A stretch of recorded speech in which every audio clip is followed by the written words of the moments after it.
Toutes les cultures ont besoin d'eau pour vivre et se développer. Et dans nos régions méditerranéennes, pour assurer de bons rendements, l'irrigation s'impose. Mais une conduite empirique de cette irrigation peut avoir deux conséquences nocives pour la plante. Le manque d'eau ou l'excès d'eau. De plus, on demande à l'agriculteur de respecter le milieu naturel et d'améliorer la qualité de ses produits. La gestion de l'eau est au cœur du débat. Il fallait donc un outil et une méthode qui permettent de suivre l'eau dans le sol. Cet outil existe, c'est la sonde tensiométrique à eau ou électrique.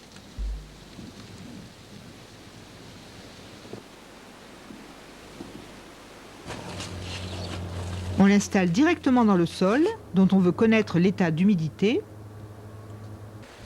pour déterminer au mieux les doses et la fréquence des irrigations.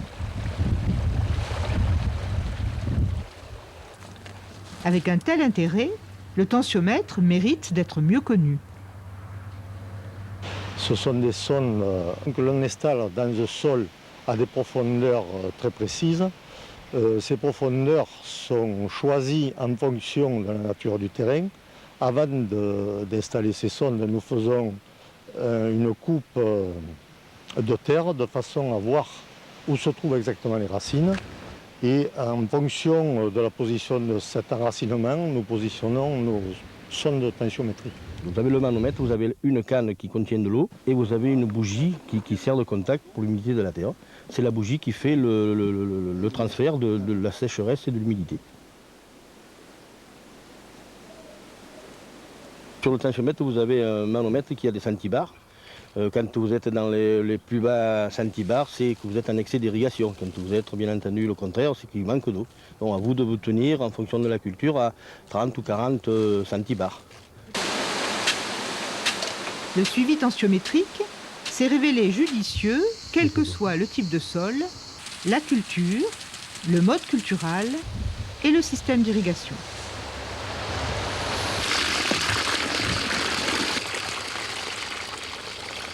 Mais en fait, au départ, le tensiomètre, ça nous a apporté beaucoup en gravitaire.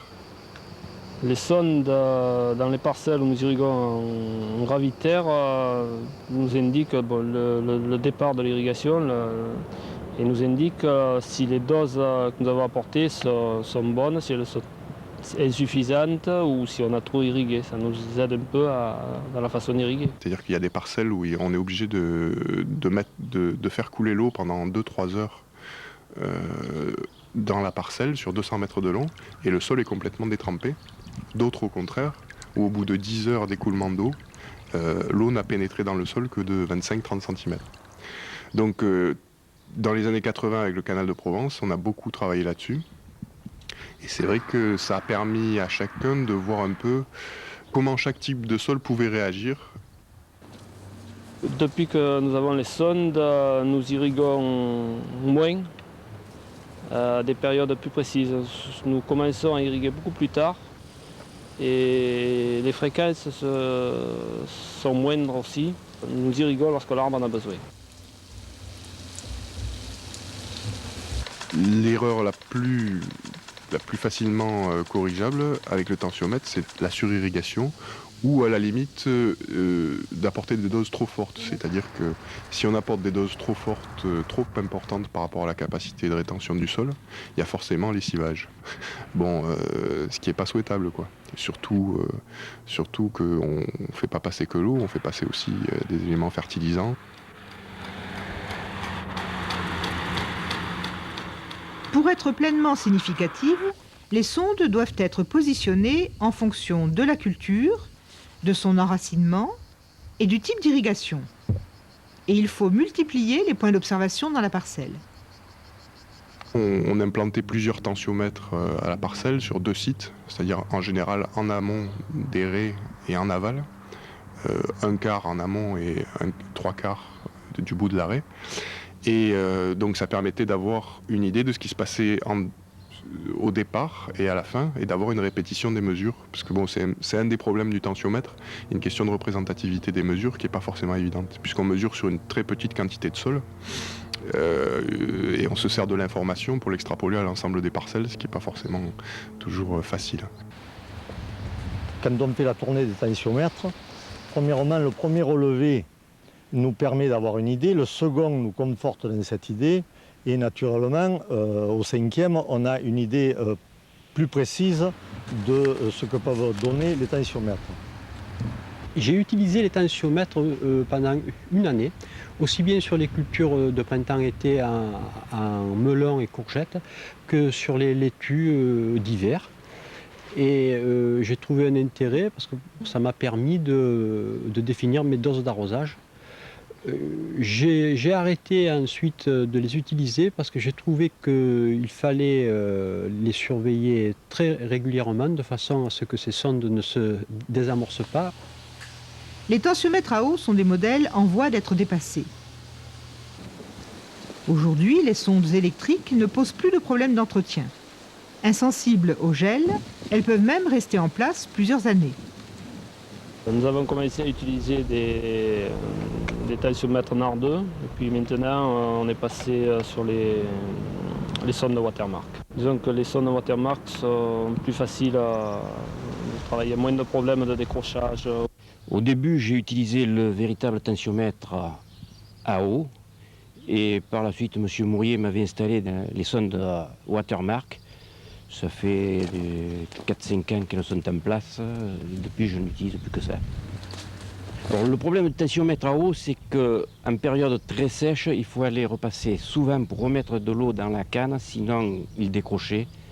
Alors qu'avec les sondes Watermark, elles sont électriques, donc elles ne décrochent que si les tensions montent vraiment très haut et elles arrivent à réaccrocher dès que l'humidité dans le sol remonte suffisamment. Ce qui permet d'être obligé de passer beaucoup moins souvent pour relever les tensions. Ça facilite le travail, c'est moins contraignant aussi. Étant donné la diversité des sols, des sous-sols et des cultures de notre région, le tensiomètre ne peut pas apporter de recette toute faite. Son utilité dépend de ce que l'agriculteur lui demande. On les a utilisés il y a quelques années pour des cultures irriguées en gravitaire. Ça se passait, je vais dire, pas trop mal parce que les lectures étaient fiables, la mise en place relativement facile. Vraiment, c'était une bonne expérience. Ça nous a permis d'espacer les arrosages.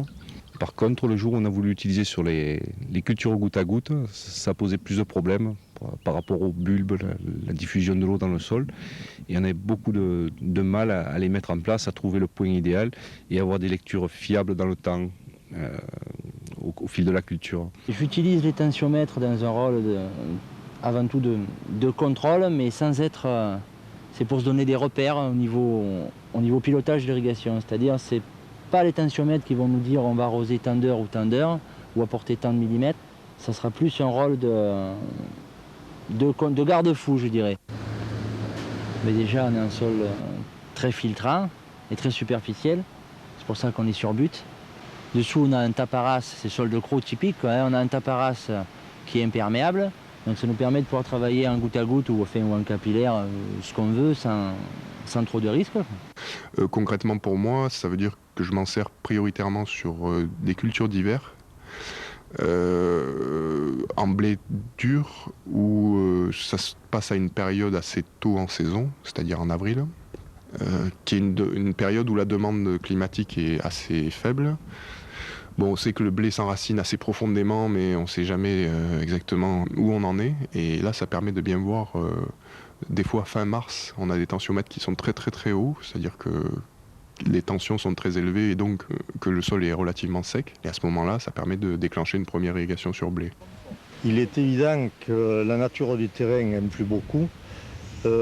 Personnellement, nous sommes sur un terrain argilo-sablonneux et dans une zone très humide. Il faut savoir que ce terrain retient beaucoup l'eau parce que, étant argileux, la nappe est très peu perméable et en période d'hiver, naturellement, il y a souvent excès d'eau. Dans ces sols où l'on croirait que l'humidité apparente est souvent le cas, il arrive un problème en été, c'est qu'il y a coupure à un certain moment. Et c'est justement avec les sondes de Watermark qu'on maîtrise mieux le moment où il va y avoir coupure. En lui permettant de mieux comprendre ce qui se passe dans ces sols, la tensiométrie incite l'agriculteur à être plus attentif à ses cultures, parfois à remettre en question ses techniques. Le fait d'avoir utilisé les tensiomètres m'a permis de comprendre l'eau dans le sol et notamment de voir que mon sol était vite en asphyxie par souvent des doses trop fortes, de comprendre qu'ayant un sol avec une épaisseur très faible, c'était un handicap.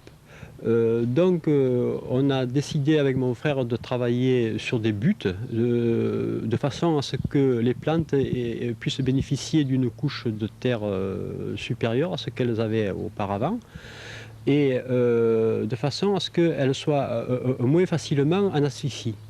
La tensiométrie, c'est aussi souvent la méthode que l'on choisit pour piloter ces irrigations quand on s'engage dans une démarche qualité, la certification, et à mener ces cultures en production raisonnée sur la base d'un cahier des charges précis.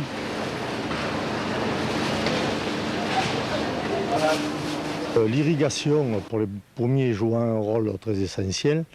Il est évident qu'avec pour objectif de faire une qualité supérieure et avec objectif aussi d'avoir un rendement optimum, il est évident qu'un suivi de l'eau, où elle est, quand il faut qu'elle soit, est nécessaire. Le pilotage à l'aide des tensiomètres n'est pas très contraignant, si ce n'est il faut passer régulièrement dans les vergers pour vérifier les sondes, mais nous essayons de grouper les points d'observation dans les vergers. Lorsque nous passons pour faire les relevés tensiométriques, nous faisons également les relevés de pièges carpaux, nous essayons de grouper tout ça. Je fais des fiches là, avec les relevés tensiométriques, j'y marque également les papillons verts de la grappe, les pluviométries, les irrigations, pour essayer aussi d'en tenir compte dans les années suivantes pour mieux adapter le travail.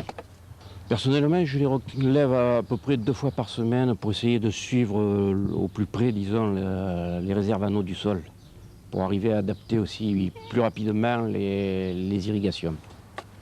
Le relevé des tensiomètres se fait assez rapidement, il me faut un quart d'heure, 20 minutes pour faire les 8 sondes que j'ai, ça va vite.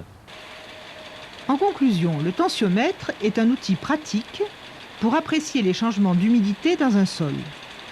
Pour un faible investissement, l'agriculteur, en s'équipant de tensiomètres, se donne les moyens de piloter ses irrigations avec une plus grande précision. Lorsque la culture ou le système d'irrigation nécessite une réaction très rapide, on peut alléger le travail de mesure directe. En effet, il existe déjà sur le marché des systèmes de pilotage automatique dans lesquels la commande des électrovannes est asservie à la mesure automatique des sondes tensiométriques. La tensiométrie est actuellement la méthode la plus opérationnelle pour l'agriculteur. Elle n'est pas toujours facile à mettre en œuvre. Aussi, un suivi technique est nécessaire au début. En recherchant une meilleure régularité dans sa production, l'agriculteur contribue dans le même temps à économiser l'eau.